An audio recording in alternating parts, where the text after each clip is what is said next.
So ano ngayon ang inyong panawagan naman sa Kongreso kasi meron din panukala na amyendahan na ang universal healthcare at maging itong paglalaan ng budget dito ngayon sa 2026 budget?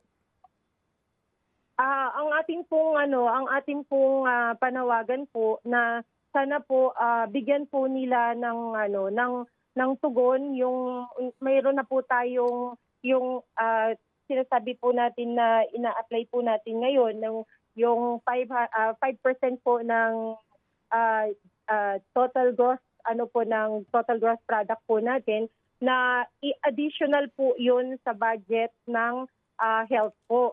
At kailangan wag po i-cut ang mga budget ng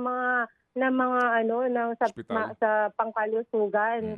At dagdagan pa nga po, kulang pa po yun eh. At kailangan mapansin naman po nila na matugunan naman po nila na hindi porki po kami ay mga pampublikong hospital ay pag sinabi po doon ay kumpleto na kagad ang pagpumasok ng mga pasyente naandun na lahat one-stop shop. Hindi po. Kagaya lang po niyan, sana mabigyan kami ng pansin, na mabigyan kami ng mga equipment na Opo.